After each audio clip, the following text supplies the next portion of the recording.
ce soir vous faire désirer et aimer la République. La bête de l'événement est là. La République, c'est moi! Je vous demande de vous arrêter. Non, il ne faut pas tomber dans un extrémisme extrême. Non, je le dis avec courtoisie, mais avec courtoisie. Bien sûr. Ce que vous proposez comme d'habitude, c'est de la poudre de perlimpin. Il y a des gens qui n'ont pas envie d'être métissés, monsieur Attali, excusez-les. Jeanne! Au secours! Voilà, c'était un peu l'envie de vomir sur ses ordures. Enfin, pardon. Vous êtes sur Radio Courtoisie. Bonjour chers auditeurs, heureux de vous retrouver en compagnie de toute l'équipe de votre nouvelle émission de soirée Restons Courtois, 17h30, 19h30 tous les soirs de semaine et tous les vendredis soirs avec votre serviteur et en partenariat avec Boulevard Voltaire. C'est parti pour 2 heures, on n'a pas fini de rire, de pleurer, de débattre sur notre passion à tous, la France. Avec eux, vous les connaissez, Philippe Charlez, expert en énergie et climat, je le présenterai plus longuement tout à l'heure, vous verrez pourquoi. Bonsoir cher Philippe. Jean-François Coulon-Desarts est là aussi, journaliste, écrivain. On n'en finirait plus de donner ses qualités et les étapes de sa longue carrière. Bonsoir, cher Jean-François. Bonsoir à tous. Et Gérard Gachet, ça va être un peu plus long parce que là, la liste des décorations est impressionnante. Journaliste, ancien porte-parole des ministères de l'Intérieur et de la Défense, adjoint au maire du 16e arrondissement de Paris. Bonsoir Gérard. Bonsoir cher Marc. Et vous pouvez, chers auditeurs, je vous le rappelle, nous appeler au 01 46 51 00 85 ou nous envoyer vos courriels à courtoisie@rc.fr. Courtoisie@rc.fr. On essaiera de les lire à l'antenne dans toute la mesure du possible. L'équipe qui les recevra en tout cas est fin prête, elle vous attend. Vous êtes tous les bienvenus. En éditorial, nous parlerons des bougées du ministre Nunez ou le macronisme appliqué. Nous aurons en première partie, nous allons parler du président, un président en prison. Nous reviendrons sur le choc de l'enfermement de Nicolas Sarkozy avec les risques que cela comporte. À 18h, notre grand dossier est titré « Quand la gauche écrasait le prétoire ». Notre invité sera Gilbert Collard, avocat et homme politique bien connu. Il sort le 2e tome de ses indéfendables mémoires. Juste avant 19h, le billet du jour. Quelle est cette association qui veut carrément nous imposer une information environnementale ou climatique correcte? Philippe Charlez épinglera Quota Climat. Les audiences se terminent au procès de la meurtrière de la petite Lola, Aliénor de Pompignan, procès dramatique. Aliénor de Pompignan, jeune journaliste à Boulevard Voltaire, était présente. Elle sera parmi nous, elle nous donnera ses impressions et nous racontera tout.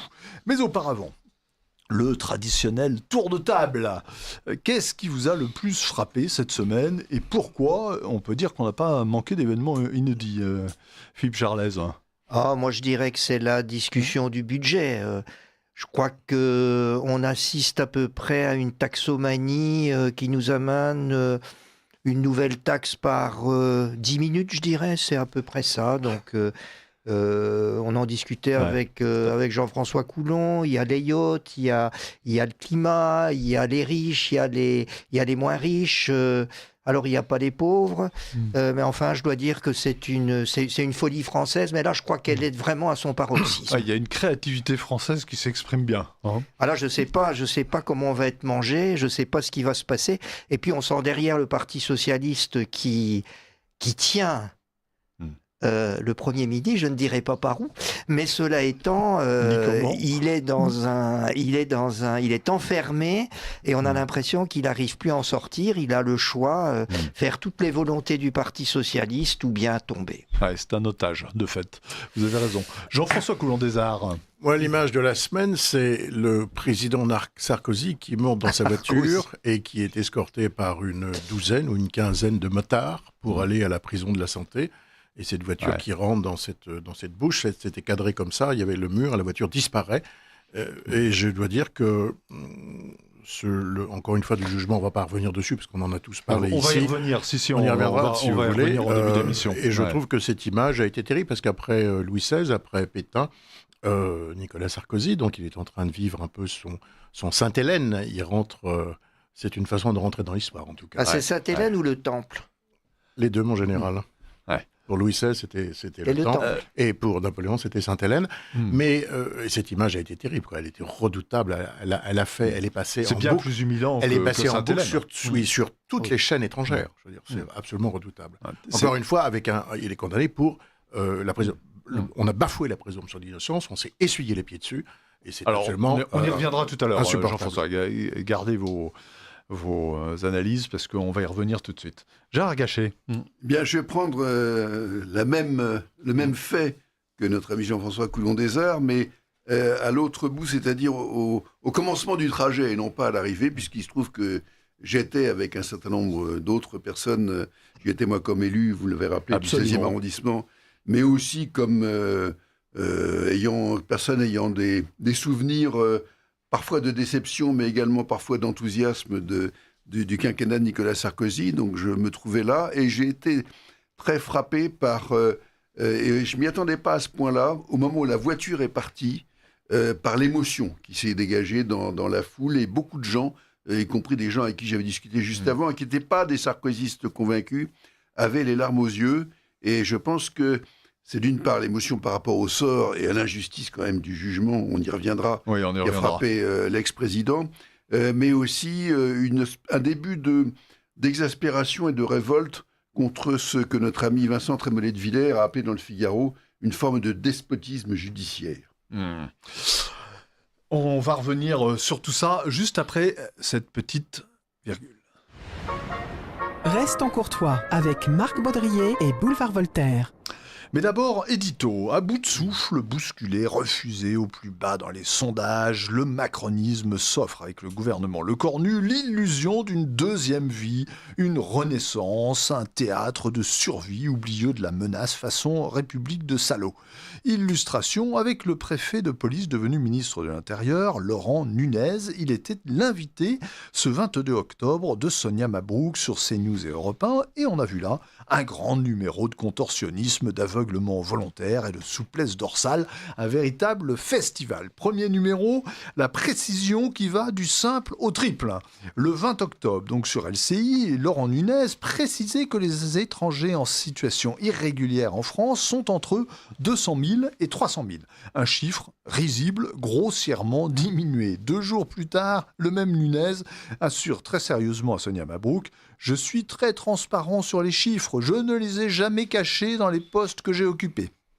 Tellement transparent qu'il ne veut pas le donner, ce chiffre, pour ne pas nourrir de polémique, dit-il. Enfin, Nunez se met à table. Si on travaille sur l'AME, le chiffre d'étrangers illégaux dans notre pays est de 700 000. Donc 200 000, c'était pour rire, les amis, c'était pour les gogos de BFM. Il a le sens de l'humour, monsieur Nunez, voilà tout. Heureusement qu'un journal sérieux, avant même son entretien à CNews, avait rétabli la vérité. Je parlais de Boulevard Voltaire, évidemment. Deuxième numéro de mystification, les fameuses causes de l'immigration.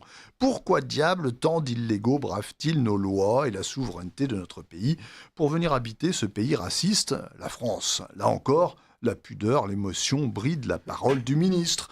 Il y a un défi migratoire évident, un contexte climatique, une crise économique, explique Nunez, qui tente de diffuser l'habituel rideau de fumée. Il n'évoquera pas l'AME, ni les subsides et allocations généralement distribués par la France.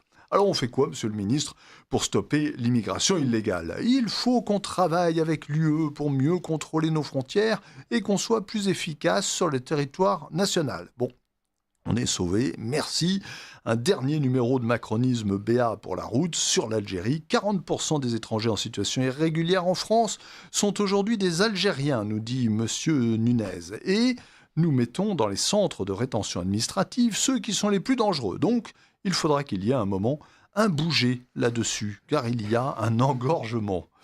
Et oui, on est tous d'accord avec monsieur Nunez, que je remercie pour son mot. Il faudra qu'il y ait à un moment un bouger vigoureux même, un bouger radical à la façon du Afuera de Javier Milei pour définitivement bouger, en effet, justement, le funeste tandem Macron-Nunez qui, lui, ne bouge rien. Voilà, est-ce que vous aviez remarqué ce bouger du ministre Nunez, Oui, je crois qu'il a même précisé que la relation entre insécurité et immigration était quelque chose de loin d'être prouvé. Je crois qu'il l'a dit aussi. Donc absolument, il était gêné là aussi. Voilà. Il était très, très ce que je gêné vais dire, c'est que moi, c'était plutôt quelqu'un que, en tant que préfet de police de Paris, on l'entendait assez souvent. Il avait l'air sérieux et très professionnel. Bon, je ne le connais pas personnellement, mais c'est au moins l'image qui... C'est vrai, il a donné un temps cette image, mais là, justement, je trouve qu'il l'abîme un peu. Et là, je pense que il est tenu par la parole. Et donc, effectivement, on l'a senti très mal à l'aise et très mal préparé, surtout à ce genre d'interview. Très mal à l'aise. Jean-François Coulon. Je vais rebondir, cher Philippe, sur ce que vous dites, parce que je suis intimement convaincu que monsieur le ministre de l'Intérieur, M. Nunez, est un grand serviteur de l'État. Absolument. Ça a été un très bon préfet, il s'est occupé des services secrets, etc. Mais là, il est en train, très mal à l'aise, il est en train de faire l'apprentissage de la politique. Et effectivement, les instructions sont venues de l'Élysée, donc il faut quand même être honnête vis-à-vis du chef. Donc, il est un peu coincé avec sa nature profonde, si j'ose dire. D'où cette impression de cafouillage, etc. Parce que c'est dire l'Europe va s'en occuper et il faut qu'on fasse des choses en France. On le dit depuis 20 ans. Ça, il ne se passe rien. Non mais oui, mais donc, je suis persuadé que c'est un serviteur de l'État. C'est un grand serviteur de l'État. En l'occurrence, il n'a pas servi l'État. Jean Gachet. Moi, je l'ai un petit peu fréquenté et connu. Là aussi, vous rappelez ma qualité d'élu d'adjoint au maire du 16e, chargé de la sécurité en plus. Donc j'ai été en contact plusieurs fois avec lui ou avec son cabinet directement. Et c'est un grand serviteur de l'État et c'est surtout un grand technicien de la sécurité publique. Ça, on ne peut pas lui enlever ça. Et en plus, il est capable, par moments, de faire preuve d'un certain courage politique aussi. On l'a vu, le seul échec que nous ayons infligé ces derniers mois à Madame Hidalgo a été de l'obliger à rouvrir, par exemple, la place du Trocadéro, à rétablir le rond-point, alors qu'elle avait fait un truc aberrant, en fer à cheval dans les deux sens. Enfin, il fallait 20 minutes pour passer la place au minimum. Bon. Et avec l'appui avec Jérémy Redler, le maire du 16e, et avec l'appui très déterminé du préfet de police, qui avait son mot à dire, puisque ça fait partie des axes un peu stratégiques, nous avons pu l'obliger à rétablir la place du Trocadéro telle qu'elle était auparavant, et elle circule de nouveau très, très convenablement. Donc il est capable de courage. Mais là, effectivement, comme l'ont dit mes petits camarades, il découvre l'aspect très politique du poste de ministre de l'Intérieur, et il le découvre dans des conditions pas très confortables, parce qu'il n'a pas l'autonomie que pouvait avoir un Bruno Retailleau, qui en plus était dirigeant d'un parti de droite. Il n'a pas cette enveloppe politique qu'avait Bruno Retailleau. Il est aux ordres du Premier ministre et surtout du Président de la République. Oui, c'est surtout ça qu'on sent. On le sent terriblement, parce que sur ce dossier algérien, on voit bien, effectivement, vous avez parlé de le fait qu'il était mal à l'aise, je l'ai ressenti aussi en le voyant. Alors, est-ce qu'il va prendre la dimension politique, est-ce qu'il va rentrer dans le manteau, le vaste manteau de l'homme politique qui est également un ministre de l'Intérieur, ou est-ce qu'il va être toujours un peu coincé aux entournures comme il l'a été dans ses débuts comme ministre? Nous verrons bien, mais moi j'ai encore le souvenir que c'est encore une fois un grand technicien de la sécurité publique et quelqu'un capable d'un certain courage. Alors, je vous trouve très magnanime, mais enfin quand même, quelqu'un qui divise les chiffres par 3 sur un sujet aussi grave pour le pays, et qui ensuite entourloupine quelque chose d'abscon sur l'Algérie, on a quand même du souci à se faire. Je veux bien qu'il soit très honnête et que ce soit un grand serviteur de l'État. Mais c'est pas comme ça qu'on sert la France, me semble-t-il, c'est plutôt comme ça qu'on la dessert aujourd'hui.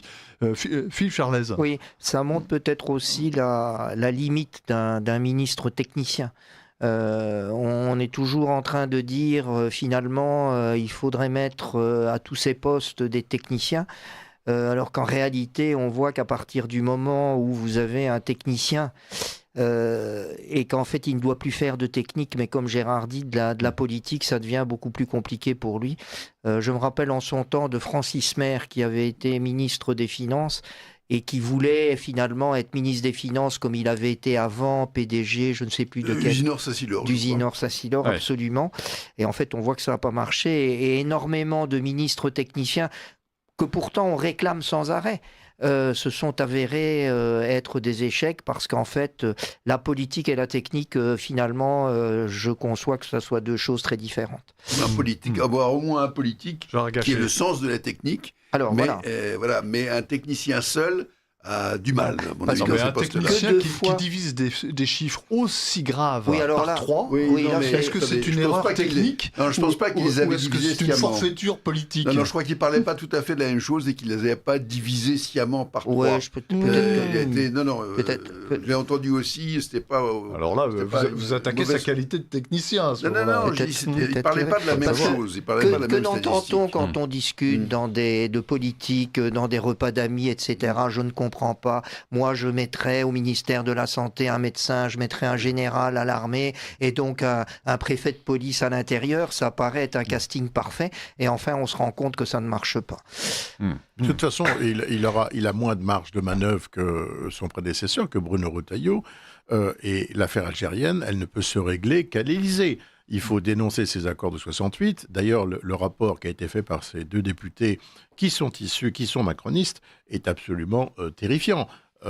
Cette plaisanterie nous coûte 2 milliards par an depuis 1968. Je veux dire, quand vous lisez le rapport, c'est un truc de effrayant. On en a d'ailleurs parlé longuement. À l'intérieur, on ne peut rien faire. C'est l'Élysée qui décide. Tant que Macron n'a pas décidé, et visiblement il n'a pas décidé, ça c'est une certitude. Pourquoi? Alors ça c'est le grand mystère. Rien ne se passera. Il ne faut pas dire qu'il n'a pas décidé. Il a apparemment décidé dans le mauvais sens. Oui, de ne rien faire. Puisqu'il ne veut pas remettre en cause les accords de 68. Absolument. Exactement. Oui. Soutenu en cela d'ailleurs par Laurent Nunez. Qui a expliqué. Laurent Nunez, il n'a pas le choix. Il n'a pas mis son corps en rempart. Non, mais il n'a pas le choix. Il ne va pas s'opposer directement au président de la République. Non, c'est pas un politique. C'est pas. Sauf s'il est très politique. Oui, sauf s'il est très politique. Et Bruno Retailleau, il a fini par partir. Retailleau avait été plus courageux que Nunez. Je ne crois pas que c'est une question de courage. C'est qu'il avait une surface politique, Retailleau, bien plus importante que celle de Laurent Nunez. C'est tout. C'est uniquement ça.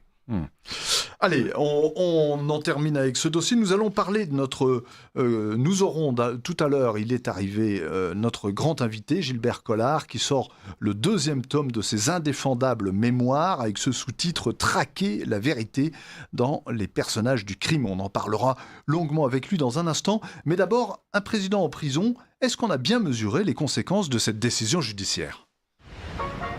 Restons courtois avec Marc Baudrier et Boulevard Voltaire. Nous allons revenir sur le choc de l'enfermement de Nicolas Sarkozy et sur ses premiers jours en prison. Mais d'abord, cette vidéo enregistrée par un prisonnier, on l'a un peu entendu dans la prison où se trouve Nicolas Sarkozy. Je veux dire qu'elle fait assez froid dans le dos. Sarko, il est juste là, quartier isolé. Il est tout seul en cellule, il vient d'arriver mardi 20 octobre 2025. Il va passer une mauvaise détention. Juste à côté, il y a le mitard. En dessous, c'est le mitard. Lui, il est juste au-dessus. Et on est au courant de tout. On va venger Kadhafi. On est au courant de tout, Sarko, Ziyad, Tekedjin, on est au courant. Rends les milliards de dollars. C'est pathétique. Alors, la droite française, vous avez entendu ces cris dans la prison où se trouve Nicolas Sarkozy. La droite française est assez divisée. Nous avons un internaute, Pierre Sautarel, qui est l'animateur du site F de Souche, très connu et très fréquenté, qui dit, en voyant les vidéos de détenus qui hurlent contre Sarkozy derrière les barreaux, voilà ce qu'il écrit, ma mère a commenté « Ah oui, c'est pile l'atmosphère que je supporte dans les trains et les bus de banlieue tous les jours ». Pierre Sautarel, d'ailleurs, est sans ménagement vis-à-vis de Nicolas Sarkozy. Et puis, de l'autre côté, Henri Guénaud écrit « Nicolas Sarkozy est victime d'une injustice. L'ancien président n'a rien à faire en prison car le mandat de dépôt doit être réservé aux gens qui sont dangereux pour la société. » Et là, ce n'est pas le cas. Alors vous, qu'est-ce que vous en pensez ? Comment est-ce que vous avez vécu cet épisode assez cuisant pour la France ? Ça, on sera tous d'accord là-dessus. Gérard Gachet, par exemple. Ben écoutez, moi j'ai trouvé ce jugement d'abord aberrant, parce que, pardonnez-moi, je vais donner une expression très simplifiée de la justice, mais pour moi, soit vous êtes coupable et vous allez en prison, si le délit que vous avez commis est justifiable de la prison, donc soit vous êtes coupable et vous allez en prison, soit vous êtes innocent et on vous dit vous êtes libre, vous pouvez rentrer chez vous. Là, on a eu quand même quelque chose d'assez inédit.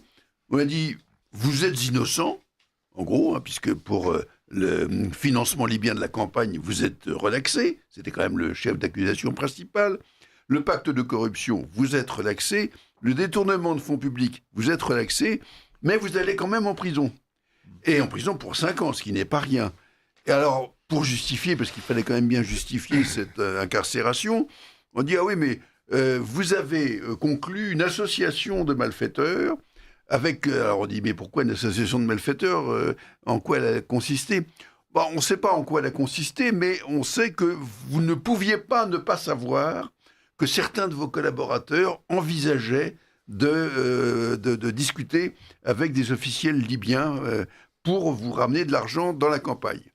Or, il se trouve que, d'abord, vous ne pouvez pas ne pas savoir, ils n'ont pas apporté de preuves que les discussions qui ont effectivement eu lieu entre certains collaborateurs et des officiels libyens, mais on ne savait pas si c'était pour du financement de la campagne ou si c'était, par exemple, à l'époque, pour discuter de la libération des infirmières bulgares qui étaient détenues en otage par Kadhafi et que Sarkozy voulait absolument faire libérer. D'ailleurs, il y est parvenu un peu plus tard. Donc, on ne sait pas si c'était là-dessus. Et surtout, cette association de malfaiteurs, elle n'a commis aucun délit, a priori, puisqu'il n'y a pas eu de financement libyen de la campagne. Donc, il n'y a pas eu de délit. Mais l'association de malfaiteurs, c'est très pratique, parce qu'il suffit d'avoir la conviction que des malfaiteurs se sont rassemblés, même s'ils n'ont commis aucun délit, pour déjà les poursuivre et les emprisonner, etc. Alors là, avec un dossier aussi mince, on arrive à 5 ans de prison ferme, ce qui quand même explique la grande émotion qui a saisi un certain nombre de gens, et encore une fois, pas toujours des sarkozystes. Une enquête qui a duré... Jean-François Coulon. Une enquête qui a duré une douzaine d'années, qui a coûté à la collectivité publique plusieurs dizaines de millions d'euros. Il fallait bien, effectivement, qu'il sorte quelque chose. Comme il n'y a rien, c'est très ennuyé, il n'y a rien. D'où cette espèce d'association de malfaiteurs. Alors, il n'y a rien, tout le monde ne dit pas qu'il n'y a rien. Quand vous lisez le jugement, il a été blanchi encore. Il y a toute une partie de la droite qui dit que finalement ça fait du bien à Nicolas Sarkozy. Non, mais ne rentrons pas dans ces considérations-là. Une condamnation, ce n'est pas une preuve, disait Giono. Qui a rempli la France d'une immigration complètement débridée, d'y être confronté une fois qu'il est... Non, mais ça, il faut pas... Non, mais attendez, ça, on peut lui faire... Il a déjà été sanctionné de sa politique par le fait qu'il n'a pas été réélu. Voilà. Non, mais il a été sanctionné, comme dit Gérard, par les urnes, voilà, démocratiquement parlant. Mais non, c'est une condamnation qui est inique, et puis surtout ce mandat de dépôt, parce que ça correspond à un mandat de dépôt, le collet en tôle. Je veux dire, c'est quand même surréaliste, c'est absolument surréaliste. Mais Mitterrand disait, les juges ont eu la tête de la royauté, ils auront la peau de la République. Eh bien, continuons comme ça, on est bien parti. Moi, ce qui m'a particulièrement choqué, c'est l'espèce de voyeurisme qu'il y avait derrière, et je me demande si l'espèce de réunion d'amis qu'ont organisé les enfants Sarkozy pour son départ était vraiment une bonne idée. Je trouve que ça se serait fait avec un peu moins de voyeurisme, ça aurait été mieux pour lui. Je parle même pas pour l'ensemble, puisque le fait de faire une réunion avant, de le voir sortir avec Carla Bruni, rentrer dans sa voiture, et puis être suivi évidemment par une meute de journalistes, jusqu'à, comme vous dites, cette porte qui s'ouvre et qui se ferme, je trouve que l'image et quelque part, ça a un peu été organisé par ses enfants. Et ça, je trouve ça un peu dommage. Le rassemblement de soutien a été organisé par ses enfants, mais je ne suis pas sûr que c'était une mauvaise idée, parce qu'imaginez, à contrario, s'il ne s'était rien passé, s'il était parti ce matin-là, dans sa voiture, et dans l'anonymat le plus complet, qu'est-ce qu'aurait dit? Regardez, tout le monde s'en moque, plus personne ne s'intéresse à Nicolas Sarkozy, personne n'aime Sarkozy, et il arrive en prison dans l'indifférence générale. Non, je pense que, bon, alors on peut toujours effectivement critiquer, c'est une idée bonne ou pas bonne, mais... L'épisode était assez insupportable à regarder. Non, mais Sarkozy... Ça n'a pas été l'avis de tout le monde. Oui, moi je suis d'accord avec vous, mais Gérard. je crois qu'il y avait deux mauvaises solutions, de fait. Il y avait deux mauvaises solutions, il y avait cette manifestation à faire qui avait un côté un peu gênant, de fait, et puis le silence complet qui était aussi terrible en termes de message. Donc finalement, quand on entend ce que vous avez, quand on entend l'interview du détenu que vous avez passé, avec un accent norvégien très prononcé, britannique peut-être. Oui, j'hésite entre les deux. C'est quand même assez difficile. C'est quand même assez clair. Donc en fait, ce qui semble reproché dans le texte, c'est le fait que Sarkozy ait profité d'un côté de Kadhafi et puis les laissé tomber, puisque Sarkozy avait été, alors si je ne m'abuse, c'était avec quel ministre de la... Kouchner. Quel ministre anglais? Non. Il s'était associé avec un premier ministre anglais dont je ne me rappelle plus du nom pour faire tomber Kadhafi. Avec d'ailleurs Bernard-Henri Lévy qui avait été pavoisé sur les chars là-bas. Un peu poussé par l'affaire bulgare, si je me souviens bien, par Carla Bruni. Et ça n'a pas été une bonne idée parce que le fait que Il a été condamné dans cette affaire d'ailleurs. Oui, mais le fait que Kadhafi soit tombé n'a pas été une très bonne chose en matière d'immigration. Ça a été un verrou qui s'est complètement ouvert vis-à-vis de l'Afrique subsaharienne. Sur le jugement lui-même, beaucoup reprochent aux adversaires du jugement ou à ceux qui le critiquent de ne pas avoir lu le jugement en entier. Il y en a un qui l'a fait et qui a fait quand même un article assez remarquable dans le Figaro, c'est Nicolas Bavrez, et il a mis en avant des choses aberrantes dans ce jugement. Par exemple, le fait que messieurs Guéant et autres se soient défendus vivement d'avoir informé Nicolas Sarkozy prouve bien qu'ils étaient coupables. Donc vous vous défendez d'une accusation, ça prouve que vous êtes coupable. Et on met ça dans un jugement. C'est quand même une chose assez aberrante. Je parlerai sous le contrôle de Maître Collard, qui nous rejoint, mais... Attention, sacré contrôleur. Attention à ce qu'on dit. Mais franchement, il y a des choses dans ce jugement, ce que Nicolas Bavrez a relevé, entre autres, il n'y avait pas que ça, loin de là, mais ça montre bien que quelque chose n'allait pas et que il fallait, comme m'a dit un autre grand avocat, il fallait se faire Sarkozy et l'envoyer au trou. C'était ça quand même la mission qu'ils s'étaient eux-mêmes fixée. Alors on va en reparler tout de suite avec vous, maître Gilbert Collard. On arrive, mais simplement, je rappelle toujours un petit mot de Sautarel qui disait il faut incarcérer davantage d'élites pour que les choses changent dans les prisons. De fait, c'est vrai que ça... ça veut rien dire, là. Qui a dit ça? Oui, j'ai pas compris. Sautarel. Ça veut dire que... Non, mais ça veut rien dire. Ça veut dire qu'on se rend compte de l'ambiance terrible et de la réalité terrible des prisons à travers le petit son que nous avons entendu à l'occasion de l'enfermement de c'est bien dans Sarkozy qu'il est ses gardes du corps. Et ce que dit Sautarel, c'est révélateur aussi, même chez des gens de droite, d'une espèce d'égalitarisme forcené qu'il y a dans les métiers. On est content parce qu'il y a un ancien chef de l'État, un ancien président qui est au trou. Et il y a des gens que ça ravit. Bon, d'autres que ça peut décevoir ou consterner, mais il y a... Attention, Gérard, s'il avait été coupable, il n'y a pas de problème. Bien sûr. Mais il n'y a rien. Non, mais là, il y a une joie. Il y a une joie malsaine à voir un ancien puissant, comme il y a une joie contre les milliardaires, contre ceci, contre cela. On va même jusqu'à lui reprocher son régime de faveur. J'avais un père qui m'avait dit une chose qui m'a beaucoup frappé quand j'étais jeune. Il m'a dit, n'oublie jamais que nous sommes dans le pays qui déteste Anquetil et qui adore Poulidor. Et je trouve que c'est très révélateur de l'égalitarisme profond. Alors Poulidor était un grand champion, mais il était toujours deuxième, donc voilà, le premier était haïssable. C'est vrai. En plus, la course cycliste est justement l'exemple où l'égalitarisme malheureusement ne peut pas exister. Non, comme dans tous les sports. Non. Allez, nous aurons tout à l'heure justement le billet du jour de Philippe Charlès. Quelle est cette association qui veut carrément nous imposer une information environnementale ou climatique correcte? Philippe Charlès épinglera Quota Climat. Mais tout de suite, Gilbert Collard. Restons courtois avec Marc Baudrier et Boulevard Voltaire. Bonjour Gilbert Collard, merci de nous avoir rejoints. Vous êtes avocat, je vous présente, même si vous avez plus besoin d'être présenté. Jamais voulu être présenté, parce que je suis imprésentable. Bon, on va vous présenter quand même, si vous ne voyez pas l'inconvénient. Vous êtes avocat évidemment, ancien secrétaire de la conférence, vous avez beaucoup plaidé, on y reviendra, vous avez défendu Charles Pasqua, le général Ossarès, vous êtes intervenu dans le procès Barbie, dans l'affaire de la profanation du cimetière juif de Carpentras ou dans l'affaire VAOM. On connaît tous ces grandes affaires, même si on ne se souvient plus toujours des détails.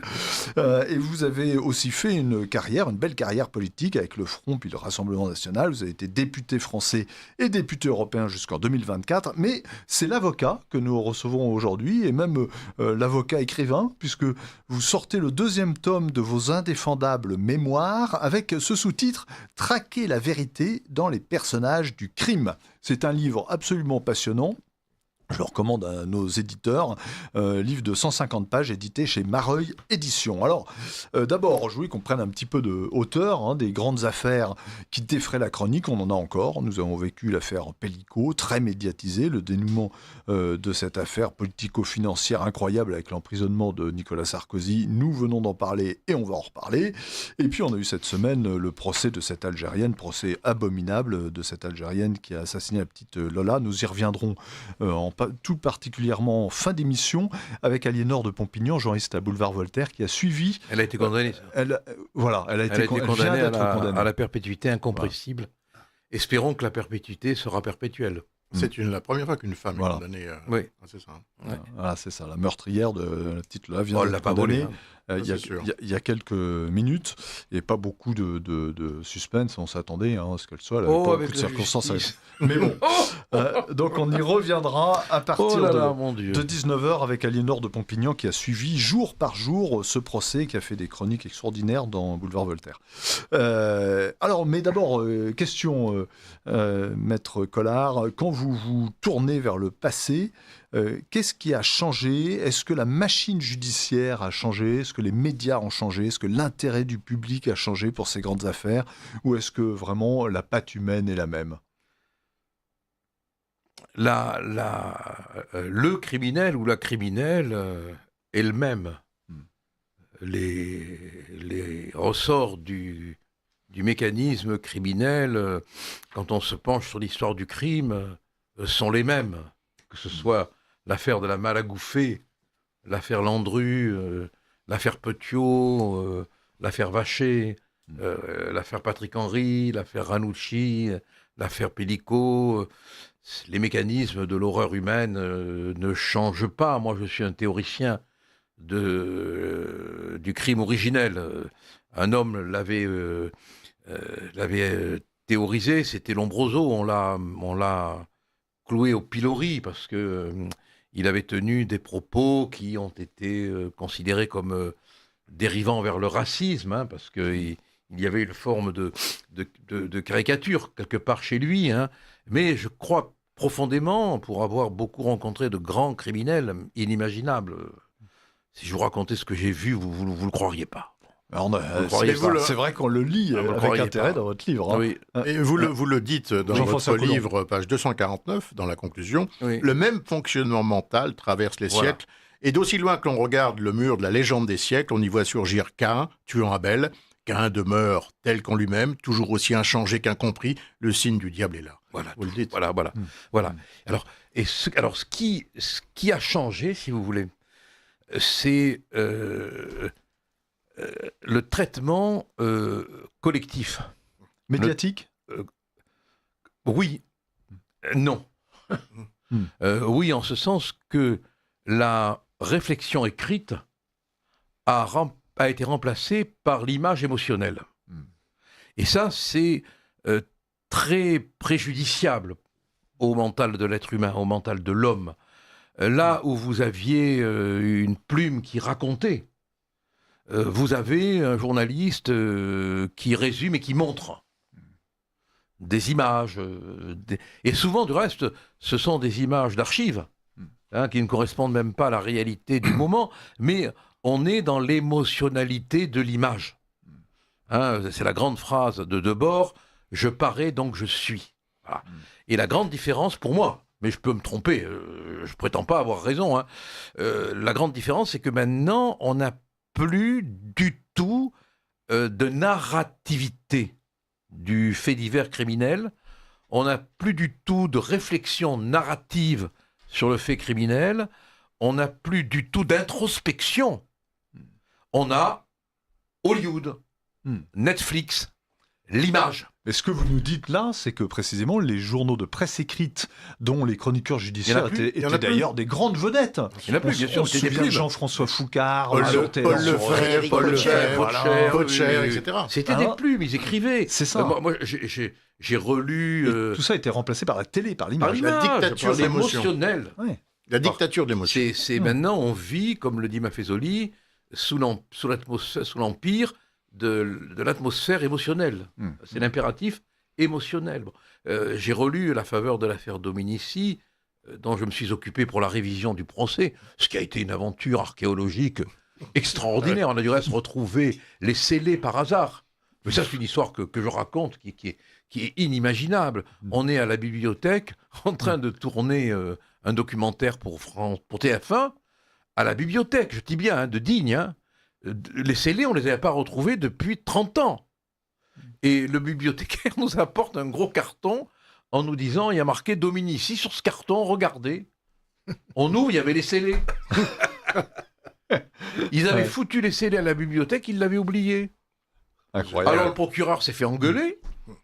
Il a essayé de me chercher des poux en me reprochant d'avoir mis la main sur les scellés, mais je lui ai répondu, espèce d'abruti, si vous les avez paumés, je les trouve. Vous devriez me remercier. Bon, hein. Mais alors, à la faveur, si vous voulez, de cet épisode, j'ai relu toutes les chroniques de l'époque. C'était d'une narrativité. À quel point il reste que Giono. C'est quelle année, Dominici? 1954. 58. 58. Non, 58, c'est la période de la grâce. C'est 54, oui, 55, 56, 57, 58. Jolie phrase de Giono, d'ailleurs, sur la justice. Hein, une condamnation n'est pas une preuve. Jolie phrase. Magnifique, hein, magnifique. Hein. Alors, on va revenir à ces affaires, hein, les unes un petit peu. Et tout ça, j'en après parle les dans mon autres. livre. Hein. Oui, alors, oui. Il faut le dire, parce que d'abord, il est très bien écrit. Très bien écrit. Il est vraiment très bien écrit. C'est très agréable. Il y a chez vous une plume d'écrivain. Vous rendez compte des situations avec en une phrase sur un caractère, etc. C'est vraiment bien. C'est très bien fait, très bien foutu. Et puis on apprend plein de choses. C'est une plongée dans Marseille. Parce que Marseille est aussi quand même l'héroïne de ce bouquin. Justement. C'est l'héroïne sans mauvais jeu de mots. Hein. Oui, oh là là, oui. Alors, justement, vous avez vécu et vous avez exercé à Marseille, Gilbert Collard. C'est la première partie de votre livre. Hein, c'est votre ville, vous y êtes né, vous la connaissez très bien, vous la décrivez comme une ville vraiment à part, à la fois séduisante, crasseuse, criminelle, un peu interlope, si on peut dire. Pas un peu. Même beaucoup. Il y règne un air scélérat. Oui, mais elle a 2500 ans d'histoire. Et alors, justement, pourquoi et est-ce que c'est son histoire? Est-ce que c'est un caractère permanent? Et puis, est-ce que c'est toujours le cas, justement? Est-ce que vous pensez qu'elle a changé ou pas, cette ville? Mais moi, je fais partie de Marseille, telle que vous la décrivez. Je fais partie de ces vieux... Alors, je ne dirais pas le mot pour ne pas avoir à mettre un euro dans le cochon. Hein. Encore que j'aime bien engraisser les cochons. Bon, mais je crois que rien ne change. Il n'y a que l'éducation qui peut faire changer quelque peu le caractère préhistorique de l'homme. Bon. Alors cette ville, elle est comme elle était. Mais évidemment, elle a changé en ce sens que le port n'existe quasiment plus, que les grandes destinées n'existent plus. Mais il faut se reporter 70 ans en arrière, 100 ans en arrière. Imaginez que n'importe quel repris de justice prenait un bateau, levait l'ancre et partait. Quand on a la porte de la mer à portée de la main, si je peux me permettre, c'est plus compliqué au Creusot. C'est beaucoup plus compliqué sur le Mont Blanc et au Creusot. Encore que le Mont Blanc, on peut aller en Italie. Bon. Mais là, c'est le vent du large, quoi. Et puis les allers et retours avec les bateaux, la Cochinchine, l'Indochine, Madagascar, enfin le Maroc, la Tunisie. La drogue. Ah oui. La drogue. L'opium. Alors justement, au départ, vous évoquez quelques affaires liées au trafic de drogue, notamment les activités du clan Guérini, que vous décrivez par le menu. Il y a un chapitre qui s'intitule Marseille, capitale de la drogue. Oui. Et vous écrivez au début du livre, le narcotrafic d'aujourd'hui fait regretter les vieux truands d'antan. Alors, pourquoi est-ce que vous écrivez ça et puis la drogue, quelle est l'histoire de la drogue? Est-ce qu'aujourd'hui, Marseille est gangrénée par la drogue? Il y a des morts, il y en a une 50aine de morts l'année dernière. Oui, mais vous dites que Guérini... Jean-François Coulon va compléter la question. Oui, vous dites que Guérini, ce monsieur très taciturne qui ne parlait pas beaucoup, d'après ce que j'ai lu, mais c'est vrai qu'il ne savait pas lire? Vous dites qu'il ne savait pas lire? Oui, il ne savait pas lire, oui. C'est incroyable. Ah, mais moi, je l'ai fréquenté comme... Enfin, je veux dire que Guérini... racontez-nous le trafiquant de drogue d'hier et celui d'aujourd'hui, par rapport à celui d'aujourd'hui. Mais Guérini, que j'ai connu à sa sortie de prison, qui était un homme criminel, délinquant. On va pas en faire un individu C'est pas Jacques Fesch. Non. Bon, on est d'accord. Hein. Mais il avait quelque chose de rassurant, c'était le bon sens. Et je me rappelle vraiment lui avoir posé la question, déjà, c'était il y a 30 ans, 35 ans peut-être. Hein. Qu'est-ce qui se passe? Parce que les événements, on les sent, quoi. On voit bien depuis des années et des années et des années que tout se délite. Quoi. Changement de génération. On le voit, bon. Et il m'avait dit, je me rappelle, on était sous un tilleul. Je me le rappelle parce que moi je suis allergique au tilleul, donc j'ai souffert le martyre. Hein. On était sous un tilleul, en buvant chacun un pastis. Et il m'a dit, je le raconte dans le livre en détail, hein, il m'a dit, mais Gilbert, vous comprenez, il n'y a plus de milieu parce qu'il n'y a plus de juste milieu. Ah, j'ai dit, alors là, vous me faites un cours de philosophie auquel je ne comprends rien. Ça veut dire quoi, il n'y a plus de juste milieu? Et ça, mais il me dit, ça veut dire, Gilbert, que cette jeune génération qui arrive, elle n'aura pas nos limites. Ah, et mon Dieu, comme c'est vrai. Quand on voit aujourd'hui les narcotrafiquants qui tirent dans tous les côtés, qui sont plus ou moins en lien avec le narco-islamisme. Hein, faut quand même pas clair, Moi, on ne me racontera pas d'histoire. Hein, je le dis depuis des années. Et je suis persuadé que le racket, c'est un impôt révolutionnaire idéologico-religieux. Hein, j'en suis persuadé. Bon, oui, quand il me disait il n'y a plus de limites, c'est vrai. Donc le narcotrafic avait ses codes. C'était pas du narcotrafic, c'était du trafic. Ah, le trafic avait ses codes. C'était du trafic de drogue. Oui. Bon, c'est des salauds, attention, n'en faisons pas des. Un peu comme la mafia italienne. Mais c'était des salauds, mais qui avaient des règles. Un peu comme ce monsieur Jehan, qui était extraordinaire. Vous trouvez pas que le personnage. Non, mais il est fascinant, monsieur Jehan. 82 ans, quand vous le connaissez. 82 ans, monsieur Jehan, il a fait. C'est vous allez le dire, vous l'écrivez. Il a fait la guerre de 14-18, puis il est parti aux États-Unis, il est dans la French Connection, Croix de guerre. Et c'est lui, dans le film, le fameux film, qui a été tourné sur French Connection. Mais je vous laisse parler. Non, allez-y, moi j'adore. C'est incroyable. Il s'échappe dans le métro new-yorkais, et puis il fait French toujours poli. Ouais. Il fait au flic qui vient de le rater. À l'agent des narcotiques à l'agent du narco. Il a été interrogé par Elliot Ness. C'est incroyable. Ça, je le raconte dans le bouquin. Oui, absolument. C'est un moment que je ne vais pas raconter pour qu'on achète le livre, vous vous en doutez. C'est un moment, vous laissiez un petit peu de mystère. C'est un moment extraordinaire. Alors, le juge Pierre Michel... Il aurait pu lui sauver la vie. Il aurait pu lui sauver la vie. Si l'autre l'avait écouté. Le juge Michel a été parce que quand on voit Marseille... Jean-François, si je peux juste en placer une. Mais moi j'ai adoré le livre, alors je m'en mal. Voilà, mais vous avez raison.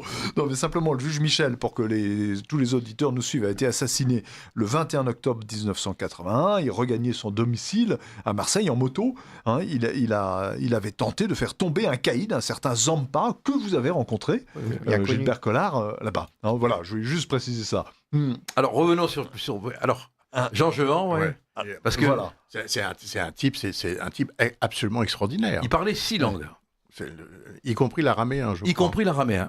Non, mais c'était un voyou de cinéma, quoi. Je veux Alors, dire, un voyou de roman. Ça a été un proche de Lucky Luciano. C'était un capo di tutti capi. Et à l'âge de 80 ans, comme il s'emmerdait, je crois, il a replongé dans la schnouf. Il a été arrêté et il m'a demandé de le défendre. Et j'ai découvert, bien évidemment, un moment cinématographique de la réalité, quoi, ce qui est antinomique, mais tellement vrai. Et comparé devant le juge Michel. Et ce que vous dites est absolument juste. Si Michel l'avait écouté, il n'aurait pas été assassiné. Parce que Michel commence à le tutoyer. Et Jean Jehan le regarde et lui dit « Monsieur le juge, ne vous comportez pas en voyou.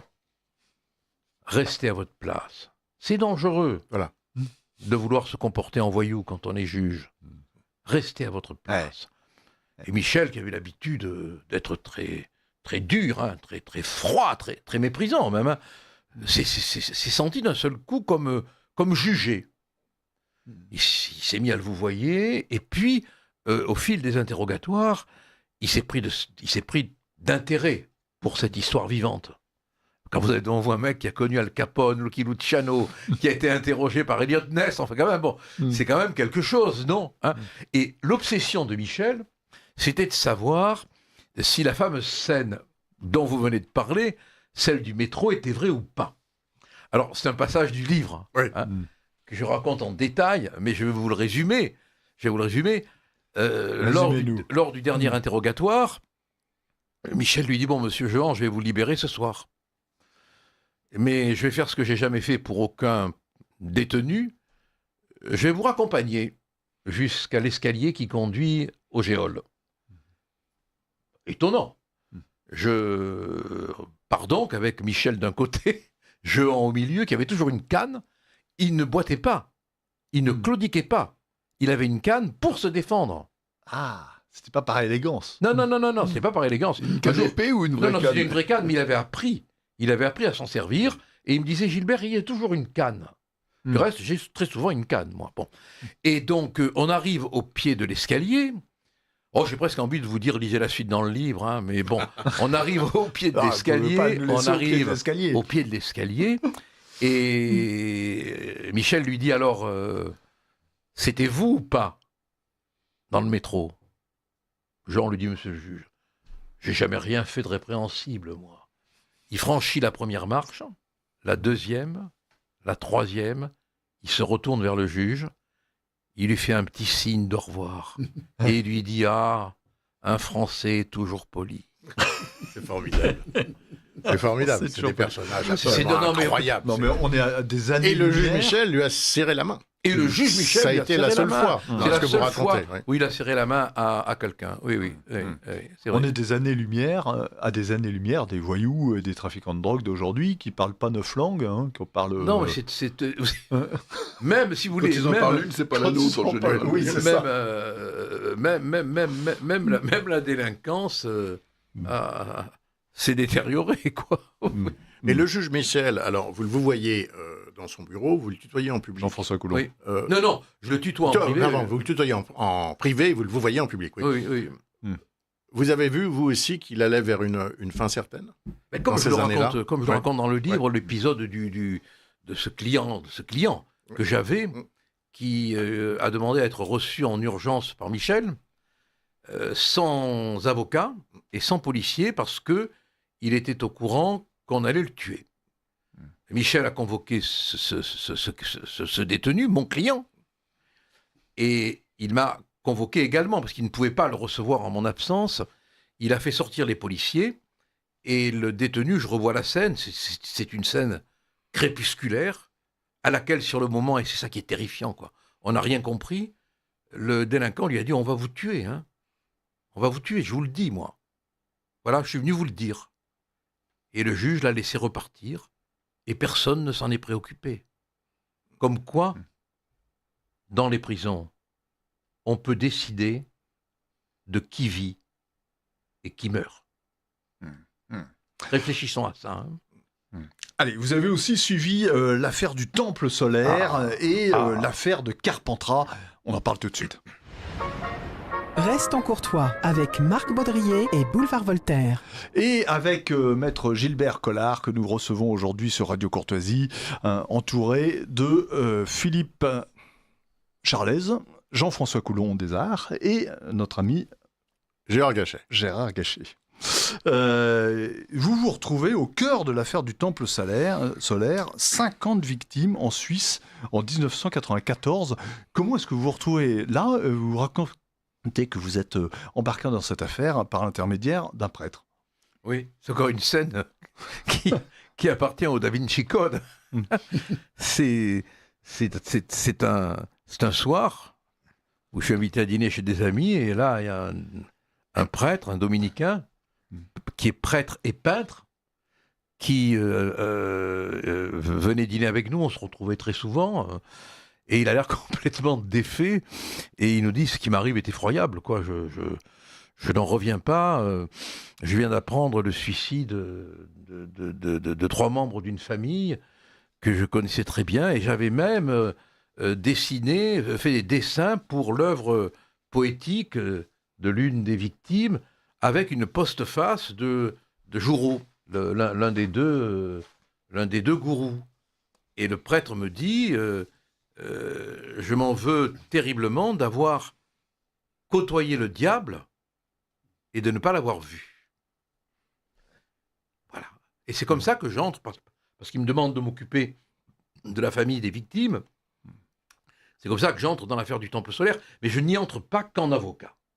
J'y entre vraiment en curieux, en écrivain. Oui, c'est ça, presque. et vous dites que Voilà. vous vous intéressez, Je suis incroyable. Vous je suis passez allé- des heures Ah à oui, essayer voilà. de comprendre ce qui s'est passé Je suis allé sur dans les ce lieux, drame j'ai- incroyable. J'ai écouté des témoins. Alors, Dimambro, l'un des deux gourous, était originaire de Pont-Saint-Esprit. D'où mon arrière-arrière-arrière-grand-père était lui-même originaire, puisque c'était le fameux Nabab, dont parle Alphonse Daudet, qui fut l'homme le plus riche du monde. Il était natif de Pont-Saint-Esprit, quincaillier, et il était parti pour l'Égypte, où il a fait la plus grosse fortune à l'époque du monde. Bon, rassurez-vous, il ne reste plus rien. Hein. Bon. donc Pont-Saint-Esprit, ça me parlait beaucoup, et j'étais très étonné que ce fameux Dimambro ait eu 8 ou 9 ans à l'époque des événements fous de Pont-Saint-Esprit. Parce que je ne sais pas si vous le savez, mais il y a eu une espèce de maladie due à l'ergot de blé, hein, qui a rendu les gens de Pont-Saint-Esprit fous. Il y a eu des scènes qui appartiennent à la diablerie, quoi. On a vu des gens se défenestrer, on a vu des gens s'enfourcher, on a vu des viols collectifs, on a vu des hommes et des femmes se poignarder, on a vu des scènes d'hystérie diabolique. Et le Dimambro est grandi dans ces scènes. Voilà. On a même vu tout un hôpital psychiatrique se vider par les fenêtres. Incroyable. Alors, je trouve quand même qu'il y a une continuité, si vous voulez. Alors, bon, L'hérédité. là, vraiment, je ne peux pas raconter l'histoire, il faut, parce que c'est trop long. Entrer dans les mécanismes de l'affaire du temple solaire, c'est trop compliqué, quoi. Il faut vraiment lire le livre, là. Hein. Oui, et c'est passionnant. Alors, vous avez évoqué aussi une affaire qui, là, pour le coup, a un retentissement politique. Philippe Charlet, Oui, j'avais une question. Oui. Donc, le Temple du Soleil, il y avait 2 personnes. Il y avait un Belge qui s'appelait Luc Jouret, qui était médecin. J'ai dit Joureau, c'est Jouret, excusez-moi. Jouret et dit Dimambro, oui. C'était un médecin, je crois, un homéopathe. Alors, Jouret, c'est un médecin homéopathe qui a un parcours intéressant. Parce que non seulement il a été médecin militaire belge, qui a sauté sur Colvézi avec les parachutistes. 1978, quelque chose. Oui, c'est ça, voilà. Il a été le disciple de ce grand maître du yoga, dont le nom évidemment m'échappe, mais qui a créé le yoga moderne. Il est allé en Chine étudier l'acupuncture auprès de maîtres vraiment talentueux. C'est donc pas n'importe qui. Alors justement, quand on voit Jouret et Dimambro, c'est ça ? Dimambro. Est-ce qu'ils croyaient vraiment à leur destin, à leur cause, etc. Ou est-ce que ce sont simplement des escrocs géniaux qui voulaient escroquer en fait un certain nombre de familles? Il n'y avait pas eu la famille Vuarnet qui avait été... Bien sûr, c'est ça, l'ancien skieur célèbre, skieur, et qui était fabricant de lunettes. Oui. Je crois que Dimambro était l'escroc. Dimambro était l'escroc. Et Jouret était l'illuminé.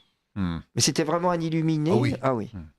Alors, un illuminé pervers. Parce que je raconte dans le livre la fameuse cérémonie de la communion spermatique. Il se faisait sucer par un fidèle ou une fidèle, il n'était pas discriminant. Hein. Très post-moderne.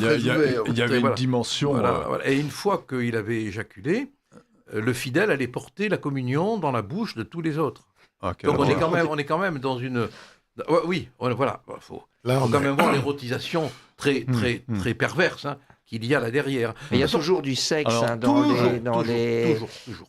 Mais est-ce que ce médecin, vous dites qu'il a sauté sur Colvézi? Oui, pas que sur Colvézi. Mais est-ce qu'il a sauté sur Colvézi avec le colonel Hérulin? Hérulin, oui, dont je parle dans le livre aussi. Voilà, parce que ça c'est très amusant, ça, le lupanard des paras. Il n'y avait pas eu... l'histoire du pouf de Calvi, elle est incroyable. Il n'y avait pas eu aussi Alain Delon qui avait été derrière le temple solaire? Non, honnêtement, on l'a dit, mais je ne l'ai pas retrouvé. Ah d'accord. Alors vous évoquez beaucoup de choses, Alain Delon. J'ai regâché. Oui, je le prête beaucoup. Voilà. On te prête Coriche.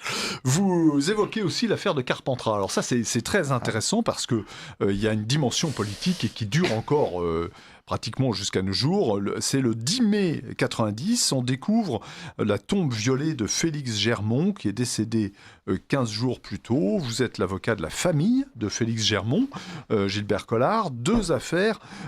Qui a fait cela? Et puis, il y a une exploitation politique forcenée pour accuser le RN.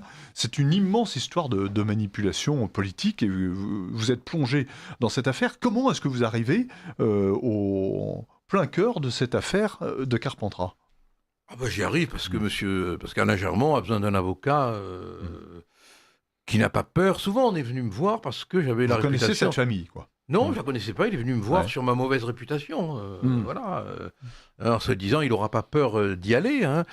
Et je n'ai jamais cru... à l'époque, j'avais aucun lien avec le Rassemblement national, hein, qui était à l'époque le Front National. Mais je n'ai jamais cru que le Front National fût impliqué de quelque manière que ce soit dans cette profanation. Je l'ai dit, et cela m'a valu, pour la première fois dans ma carrière, de découvrir la haine. Alors je l'ai raconté, ça a été repris. À l'époque, des journaux de gauche avaient cité les noms des hôtels et des restaurants qui recevaient des membres du Front National pour les blacklister. Oui, il y a eu un déchaînement absolument incroyable. De loin, hein. Il y a eu une manifestation gigantesque. C'est quelle année ? Avec Mitterrand, président de la République en tête. Vous vous souvenez de ça, François Mitterrand, je m'en souviens très très bien. C'est Mitterrand, rappelez-vous la grande... alors on sait maintenant que c'est une manip, on le sait parce que Roland Dumas l'a reconnu, parce que Jox lui-même l'a laissé entendre, parce que le directeur des renseignements généraux, Ménage, je crois, hein, je peux me tromper sur le nom, il faudra me pardonner, l'a reconnu, on a des écrits, bon, c'est du reste le procureur de la République au procès des coupables volontaires, hein, des skinheads qui, à quelques jours de la prescription, n'écoutant que leur conscience, sont allés auprès des services des renseignements généraux s'accuser, a dit Jean-Marie Le Pen n'est pas responsable. Bon, mais rendez-vous compte, avant qu'on arrive à dire le Rassemblement national, Front national de l'époque, n'est pas responsable, toute la machine l'a accusé pendant des années et des années, impunément. L'a accusé et a défilé sur le pavé avec l'effigie de Jean-Marie Le Pen. Carpentras, c'est moi. C'est ça. Ouais. On devrait quand même... Vous voyez, il faudrait revoir toute cette histoire pour s'inviter à la prudence. Qu'est-ce qu'on est manipulé, quoi, voilà. Vraiment, hein. Qu'est-ce qu'on est manipulé. Et ça ne s'est pas arrangé avec les réseaux sociaux et tout le reste. Je crois même que c'est aggravé. Hein. Oui. Non, mais il y avait quand même une chape de plomb idéologique à l'époque qui était imposée par le fait qu'il y avait très peu de grands médias.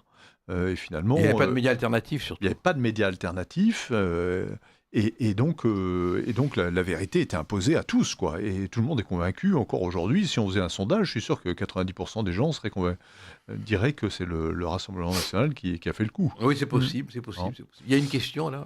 Alors oui, moi, heureusement que je suis là pour voir... C'est gentil, il ne me regarde pas. Non, j'ai vu. Voilà, il y a Marc qui ne me regarde jamais, là. Qu'est-ce que vous voulez que je vous dise? Vous direz, Jean-François Coulon. Moi, j'ai l'avantage, je suis en face de vous. Voilà, c'est bien. Mais vous savez, je le connais. Je sais que si on lui laisse la parole, il la lâche plus. Vous avez raison. Non, mais pour revenir sur cette affaire, et surtout sur votre parcours politique, parce qu'à 20 ans, à 20 ans, vous êtes un homme de gauche. Au Chanard. Voilà. Vous êtes, et puis, vous avez évolué. Il y a la fameuse phrase qui, à 20 ans, n'est pas de gauche, n'a pas de cœur, et qui, à 40 ans, n'est pas de droite, est un con, comme on dit. Donc, je suis pas un con. Voilà, et c'est ce que j'allais vous dire.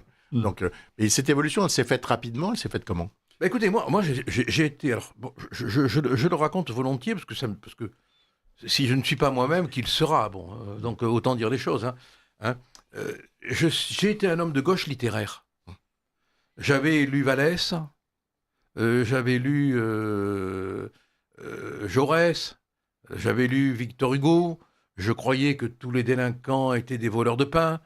J'avais pas compris que ce sont pas des voleurs de pain. Alors, ce qui me fait marrer quand même avec les gens de gauche, c'est qu'ils oublient que c'est un évêque qui le tire d'affaire. Jean Valjean. Il faudrait leur rappeler. Ouais.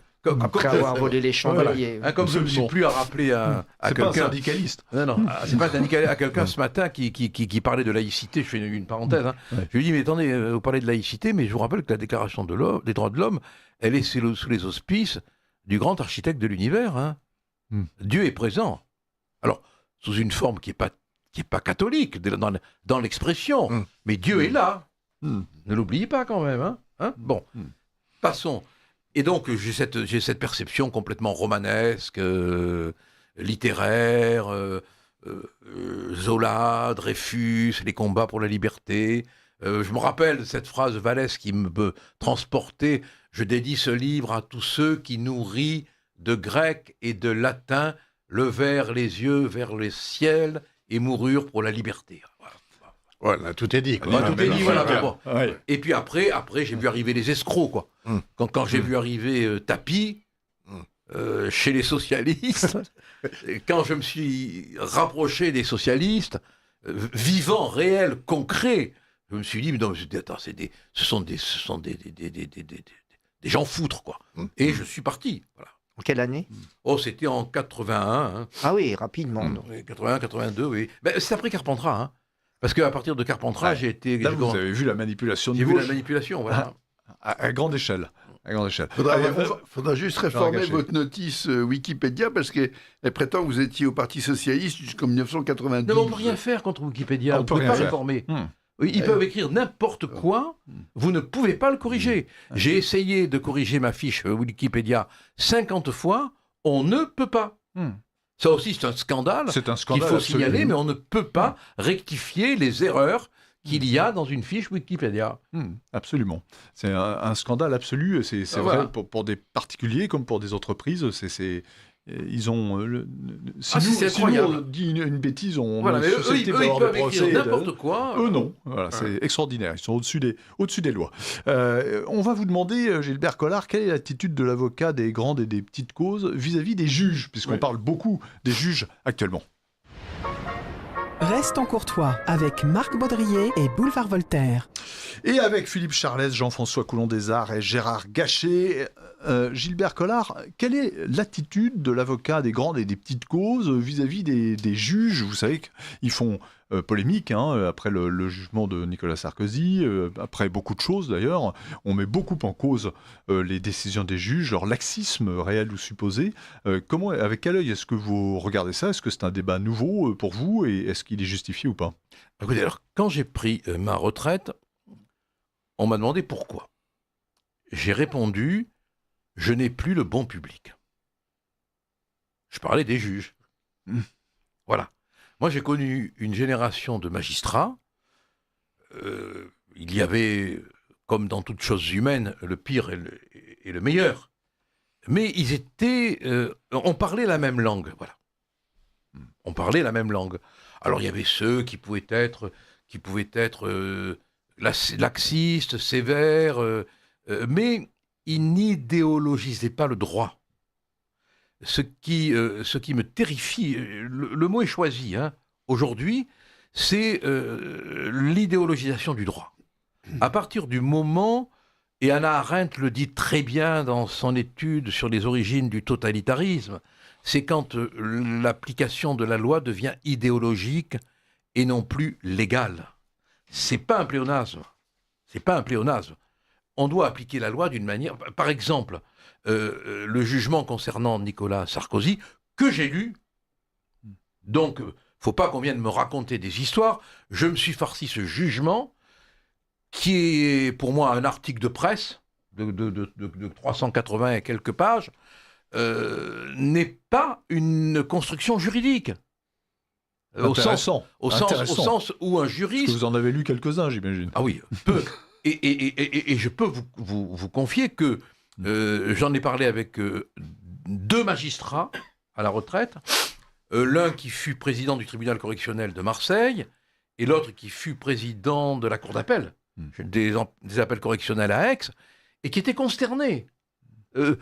Non pas parce que Nicolas Sarkozy allait en prison, non pas parce que la peine était... Non, parce que il ne trouvait pas dans la rédaction du jugement, dans l'élaboration des motifs, une satisfaction intellectuelle.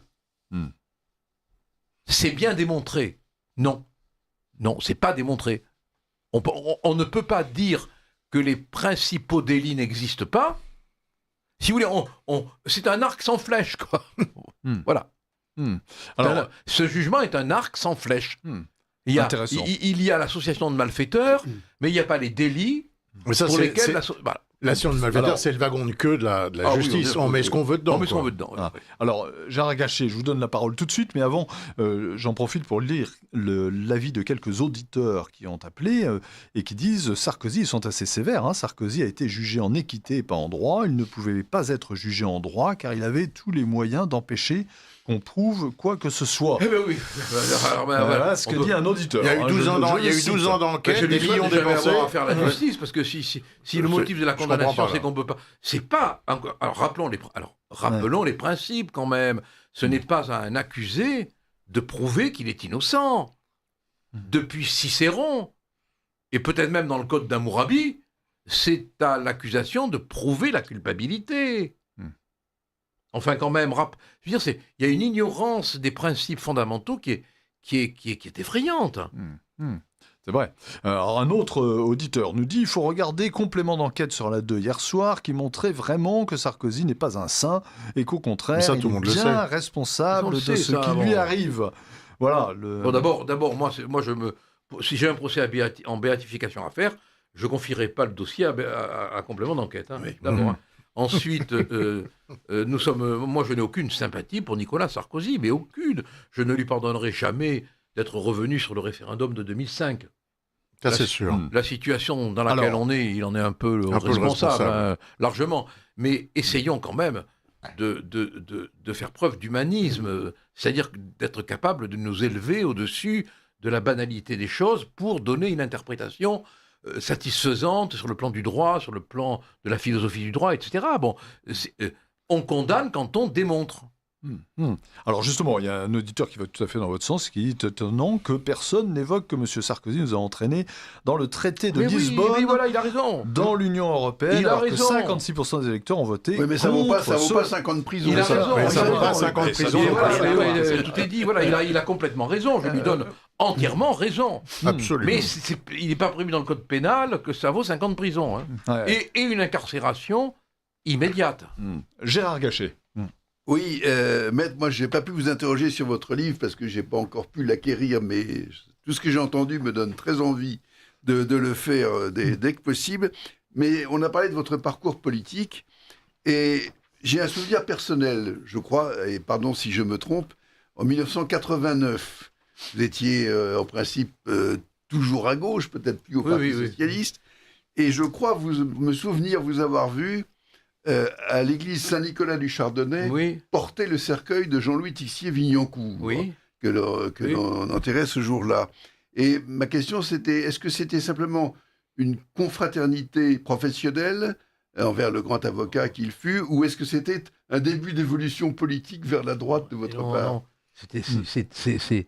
C'est l'incroyable jeu des rencontres. J'ai eu la chance, pendant le procès de la tuerie d'Oriol, d'héberger chez moi pendant 3 semaines Tixier-Vignancourt. Un soir, au soir du premier jour d'audience, la salle des pas perdus se vide et je vois sous la statue de Mirabeau, qu'on avait eu la bonne idée de déplacer parce qu'il pointe du doigt et qu'autrefois le doigt allait dans la direction des toilettes, donc on l'a déplacé pour le remettre au centre du parvis. Le sens de l'anecdote. Je vois un homme qui n'avait pas une valise en carton, mais c'était pas loin, qui tournait comme un derviche autour de la statue de Mirabeau. Je me dis, mais c'est Tixier. C'est Tixier.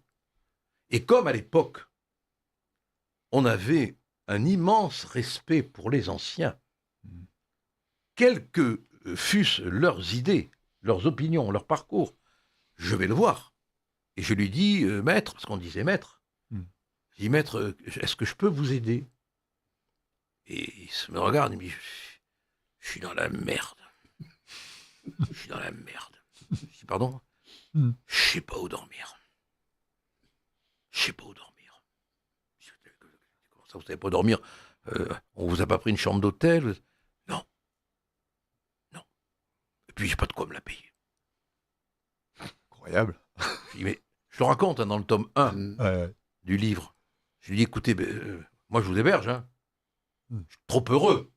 Je me suis dit, bon, ça va cogner. Parce que mon père, ancien résistant, hein, notaire déchu par décret du maréchal Pétain, il avait quand même réhabilité par Michelet, sous signature de De Gaulle, il avait quand même une certaine antipathie pour le maréchal, quoique son père ait servi sous les ordres du maréchal, ce qui l'obligeait quand même à un respect filial. Hein. Bon, je me dis, putain, ça va être les repas, hein, parce que j'habitais sur le même palier que mes parents, et je suis allé demander à ma mère tous les soirs de préparer les repas. Donc tous les soirs, on a dîné pendant 3 semaines avec Tixier. Ça a duré 3 semaines. Qui nous a raconté le petit Clamart, qui nous a raconté comment s'est fait l'enlèvement de la dépouille de Pétain, qui nous a raconté sa fuite en Tunisie, qui nous a raconté ses amitiés avec Edgar Faure, qui nous a raconté Mitterrand à Vichy. Je veux dire, non mais alors j'en parle dans le premier tome du livre, pas en détail comme j'aurais pu le faire. Et puis j'ai eu une leçon de plaidoirie, quoi. Je lui ai dit, mais cette plaidoirie pour Salan que vous avez prononcée, c'est un chef-d'œuvre. Ce moment-là, ce moment où vous dites à la cour ce que l'homme politique écrit dans son bureau, tranquillement, avec sa plume sur du papier.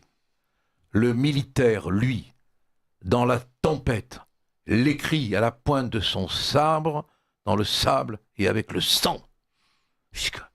Sublime. Ça calme, oui. Hein. Je dis oui. Il me dit, ben, vous voyez, Alfred de Vigny, grandeur et servitude, vous l'avez pompé? Il me dit oui. Alors, et il ajoute, on ne dit pas pomper, on dit étiquette. C'est une étiquette. C'est une étiquette. En rhétorique, ça s'appelle une étiquette. Ah oui, jolie formule. J'ignorais le terme, mais il me dit en rhétorique, ça s'appelle une étiquette. Et alors, moi, après, je peux vous dire que je m'en suis servi, mais alors là, hein, oui. alors là, avec la caution de Tixier, je m'en suis servi. Donc voilà, c'était... qui s'était présenté à la présidentielle de 65. Oui, c'est absolument. Ah ben, il m'a raconté. Vous imaginez, écoutez, imaginez-vous dînant au vin blanc, qu'au vin blanc, avec Tixier tous les soirs, pendant 3 semaines. Formidable. Allez, vous aviez quel âge? Ben, moi, je devais avoir, attendez, c'était l'affaire d'Oriol. Pour un jeune avocat, c'est je devais avoir 28 ans, 29 ans, 30 ans, 30 berges. Mais pourquoi il était fauché, alors? Ah, il est mort dans la... Oui. Il est mort pas, parce que c'était une génération qui prenait pas d'argent. D'accord. Il ne se faisait... il se faisait pas payer les... Non, mais c'est pas comme aujourd'hui, hein. En plus, il avait un enfant handicapé, il avait complètement un enfant à sa handicapé, charge. oui. Là, donc ça doit aller. Donc vous avez... Philippe Charlet. Je peux? Oui, bien sûr. Vous avez révisé, si j'ose dire, le procès Dominici. Oui. Donc ça, c'est très intéressant parce que on reste toujours sur sa fin, sur l'issue du procès Dominici. Alors si je me souviens bien, à l'époque, le grand avocat, c'était maître René Floriot. Non, l'avocat de Dominici, c'était Émile Pollack. Alors racontez-nous le... Floriot n'était pas dans le... l'affaire. Non, Floriot a écrit dans un livre qui s'appelle Les erreurs judiciaires sur le procès Dominici. Et donc, est-ce que le procès Dominici est vraiment une erreur judiciaire? Ah oui, il n'y a pas de doute. Ce n'est pas Et Gaston. donc, on n'a jamais trouvé les assassins? Moi, je sais. Ah bon? Enfin, je sais. Non, mais je sais d'intuition. Rappelez-nous pour les auditeurs les grandes. C'est très simple. Alors, les dates, moi, j'ai des gros problèmes avec les dates. Hein. C'est bon, 54. je sais que Marignan, c'est 1515, et puis après, ça s'arrête. Hein. Bon, mais je crois qu'on est en 54, 54, 55, 54. C'est sous la 4e, en tout cas. Oui, il n'y a pas de doute. Un couple d'Anglais. Il y a un couple d'Anglais dans un petit village qui s'appelle Lurs, qui n'a rien à voir avec l'URSS, qui s'installe pour camper à proximité d'un endroit où auraient eu lieu autrefois des parachutages pendant la période de l'occupation, et non loin de cet endroit que j'ai vu 10 fois, 15 fois, que j'ai mesuré, non loin de cet endroit, il y a une ferme, la ferme des Dominici. Et il va se passer plein de choses dans la nuit, mais là, il faudrait une émission entière. Hein. Et le lendemain, on découvre le corps de Madame Drummond, le nom me revient, de Madame Drummond, de son mari. C'est 2 filles. Et non, une fille, Elisabeth, qui elle sera découverte beaucoup plus loin beaucoup plus loin de l'endroit où on retrouvera le père et la mère. Et l'enquête démarre, et on tombe sur un flic, le commissaire Sébeil, à qui son père avait dit « le crime est toujours paysan ». Non, mais c'est pas une blague. Hein. Non. Mais c'est ça, lui. Non, mais moi, ce qui me fait peur, c'est que c'est ça la vie, quoi. Bon, hein. Et fort de cet adage, il va tout de suite considérer. Alors, moi, je pense que Dominici, le père, le vieux, s'est fait condamner à la place de quelqu'un. Voilà. Je n'en dirai pas plus parce que je suis tenu à une obligation de réserve, mais je pense qu'il a couvert quelqu'un. Il a couvert quelqu'un, oui. Alors, il a été gracié. Hein, il a été gracié par De Gaulle sur les instances de Madame de Gaulle qui a vu 5 colonnes à la une, un reportage qui montrait Dominici dans sa prison, et elle a été très très émue, et elle a demandé à De Gaulle de le gracier, ce qu'il a fait. Comme quoi De Gaulle écoutait sa femme. Il n'avait pas été condamné à la peine de mort ? Il avait été condamné à la peine de mort, laquelle avait été commuée. D'accord. Les juges ont eu la tête de la royauté et ils ont la peau de la République. Est-ce que la phrase vous interpelle ou pas ? Écoutez, quand on... Alors, je réécoutais, parce que moi j'aime bien marcher. On va parler des juges. J'aime bien marcher en écoutant des conférences, des trucs comme ça. Bon. Et j'écoutais une conférence, alors on peut l'aimer, ne pas l'aimer, il y discutait le personnage d'Henri Guillemin sur la Révolution française. Oui, Henri Guillemin. Grand historien quand même. Hein, bon. Il avait fait des émissions sur Napoléon. Oui, elle avait fait bondir Pompidou. Hein, et il explique vraiment que ce sont les parlements qui ont foutu le bordel, hein, tout simplement parce qu'ils voulaient le pouvoir. Alors, absolument. Et aujourd'hui, on peut considérer que les juges veulent le pouvoir. Donc, quand il y a comme ça, à l'intérieur d'une structure politique, qu'elle soit la royauté ou la République, une guerre de conquête du pouvoir, ça finit mal. Toujours. C'est pas pour rien que De Gaulle, dans la Constitution, a cru qu'il allait assagir ce pouvoir en le confinant dans le rôle d'autorité. Autrefois, il y avait le pouvoir judiciaire, le pouvoir législatif, le pouvoir exécutif, selon la formule de Montesquieu, qui n'est pas de Montesquieu, mais qu'il a reprise. Hein. Et De Gaulle a dit non, c'est pas un pouvoir. C'est une autorité. Bon, cela étant dit, ça n'empêche pas qu'aujourd'hui, c'est le pouvoir. Ah oui, on voit qu'au fur et à mesure mais c'est le pouvoir des absolu. grandes affaires, le pouvoir des juges s'en prend de plus en plus violemment à la politique pouvoir. Et surtout, l'enferme, la cornérie. L'incarcération de Nicolas Sarkozy. Là, c'est le summum. Voilà. Bon. Moi, vraiment, et Dieu sait que je ne l'aime pas. Non, mais vraiment. Bon, je pourrais dire comme Victor Hugo, je n'ai plus d'ennemis lorsqu'ils sont malheureux. Hein. J'aime pas trop tirer sur un corbillard, moi. Hein, bon, mais je n'ai pas. Je lui reprocherai toujours ce qu'il a fait, Nicolas Sarkozy, avoir supprimé le délit de présence irrégulière sur le territoire, par exemple. C'est une stupidité. Stupidité. Bon, le référendum de 2005, tout ça. Bon, mais incarcérer un président, ils se rendent pas compte du mal qu'ils font à l'État, même s'ils le méritent. Soyons un peu, comment pourrais-je dire, théoriciens de l'État. Hein, faisons de l'Aristote. On ne touche pas à ce qui est la structure de la structure, parce que tout s'effondre. Même s'il méritait d'aller en prison. C'est la clé de voûte d'un système, voilà, ça, c'est vrai. Mais c'est aussi un homme qui est faillible et qui est justiciable. Mais on ne touche pas à la structure de la structure d'un pouvoir. Et si la cour d'appel... Mais on ne guillotine pas un roi. S'il est gracié en cour d'appel... Tout vient de là. Hein. Absolument. S'il est gracié en cour d'appel... Gracié, non. Relaxé en cour d'appel. Les Anglais avaient guillotiné un roi au milieu du... Pardon ? Les Anglais avaient guillotiné... Décapité. Non, ils travaillaient à la hache. Bon, mais enfin, bref. C'était, si je me souviens bien, Charles Ier, et c'était quand même 150 ans avant... Oui. En 1648. Et il paraît que le bourreau était toujours français. La France, l'État et le droit. Est-ce que ce triptyque, dans cet ordre-là, vous convient ? La France, l'État et le droit. La France, je veux dire qu'on ne devrait même pas avoir le passer dire. une autre question. Vous voyez, pour moi, elle est de fait. C'est une étiquette, hein, c'est De Gaulle qui dit ça. Oui, mais elle est il faut le dire. Mais elle est de fait. Restons courtois avec Marc Baudrier et Boulevard Voltaire.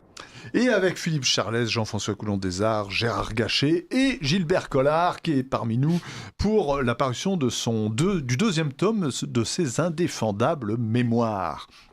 Gilbert Collard, on a d'abord une question d'un auditeur qui nous dit: que pensez-vous de la décision de justice à l'encontre, c'est une question qui s'adresse à vous, à l'encontre de la tueuse de Lola et de sa perpétuité incompressible? Normal. Oui. Est-ce que ça vous surprend? Non, on ne pouvait pas faire plus. Non, on ne pouvait pas faire on plus. peut pas faire plus, non, mais la question qui se pose... Et on ne pouvait pas faire moins, sans doute. Non, mais là, maintenant, il faut espérer que la perpétuité sera perpétuelle, voilà. Parce que vous savez très bien que même une peine incompressible, au bout de 30 ans, peut être aménagée. Il y a appel ou pas, non? Oh, il va y avoir appel, probablement. Oui. Parce que, Ah oui. Elle peut faire appel. Oui, de toute façon, elle ne peut pas avoir Ça plus. l'occupe, non. ça l'occupe. Alors, je rappelle que nous sommes vendredi soir et que la décision vient de tomber. Voilà. Vous comprenez, il y a beaucoup de condamnés qui font appel pour s'occuper. Quand ils ont pris perpète, qu'est-ce qu'ils risquent? Oui. Tout à fait. Gilbert Collard, quelle est votre plus belle victoire judiciaire? Est-ce qu'il y en a une parmi toutes ces batailles qui vous a laissé un souvenir de complétude, si on peut dire? Non, aucune. Aucune. Non, honnêtement, aucune. Ouais. Non, aucune. Ouais. Non, moi je fais vraiment la seule question que je me posais. As-tu bien fait ton travail? Voilà, c'est la seule. Moi j'avais un maître qui m'avait donné une thèse de doctorat des plus faciles sur la crise de la parole dans le bas empire romain. J'ai commencé, 4 ans après j'ai arrêté. Il était très aimable, j'ai retrouvé du reste des bouts de papier de lui, il m'envoyait des bouts de papier écrits comme de son écriture parfaite. Lire les instituts de Justinien, j'insiste sur la page 84, vous voyez, bon. Et il me disait, Gilbert, parce qu'on était devenus très très amis, il me disait, il était professeur d'histoire du droit, c'était un spécialiste de la Grèce mycénienne, préhomérique, et il me disait, Gilbert, la seule chose qui compte dans la vie... je vous en supplie, toute votre vie, posez-vous cette question, bien faire son boulot, quoi, déjà, c'est une morale, il me disait, fais bien ton travail, c'est une morale. Et sinon, vous avez été alternativement avocat de la défense ou partie civile. Oui. À la fin... Qu'est-ce que vous préférez? Ah, moi, j'aime bien le partie civile. Je m'en doute. J'aimais bien le partie civile, c'était peau de vache. J'aimais bien c'est offensif. C'est plus facile ou pas? Oh, c'est beaucoup plus facile, oui. Oui, honnêtement, oui. Dernière question, des regrets, des remords? Aucun? C'est pas votre... Il y a une question là. Ah, pardon, Jean-François Non, Marc, je vous en prie. Je vous en prie. Non, je vous en prie. Répondez, voilà. maître. Puis après, ensuite, Jean-François. Franchement, je n'ai aucun regret, non. Je n'ai aucun regret. Des remords, j'en ai plein.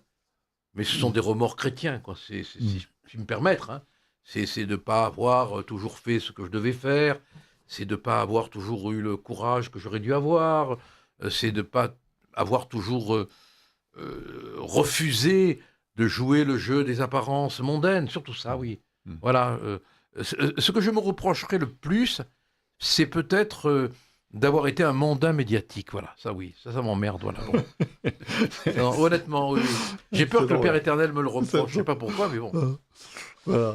Jean-François Coulon-Desarts. Oui, en politique, qu'est-ce que vous avez appris? Je l'ai dit une fois, ça m'a valu des horreurs. Je suis rentré au Parlement national, profondément républicain. En 2012. Oui, j'en suis sorti profondément monarchiste. Et justement, alors aujourd'hui, vous vous situez où politiquement? Vous avez au moins le mérite de la franchise. Après ce parcours très Comme complet. la Martine au plafond.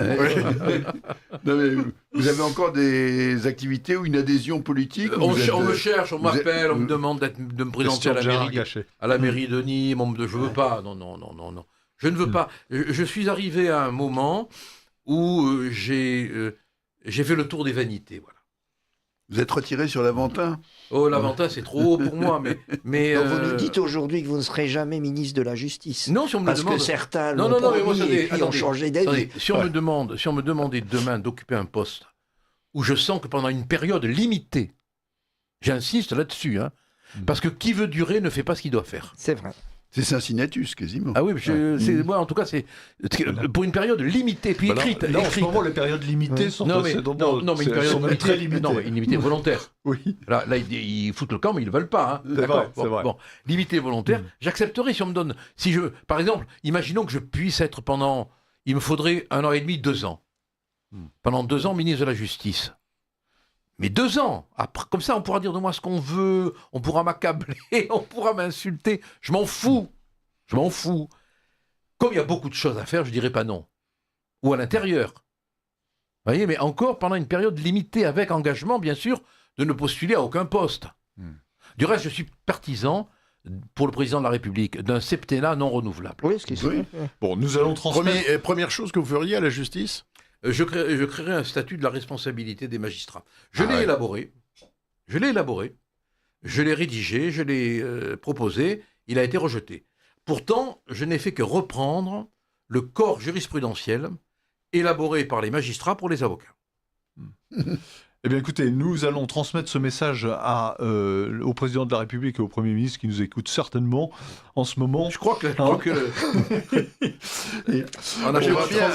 J'aimerais bien que vous soyez un jour ministre, ne serait-ce que pour voir la tête d'un certain nombre de gens qui apprendraient votre de Dupond-Moretti, par exemple.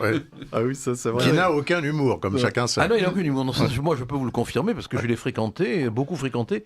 Bon, mais c'est pas l'amour fou entre vous, mais bon. Non, mais enfin bon, je pourrais... Il y a des gens que j'aime pas, dont je dis du bien. Hein, non, il n'a pas d'humour, il est sérieux, voilà. C'est un bosseur, c'est un travailleur. Comme disait Céline, il appartient à ces gens qui sont lourds. Voilà. Céline disait d'un type qu'il aimait pas, c'est un pneu. C'est un pneu. Un pneu lourd.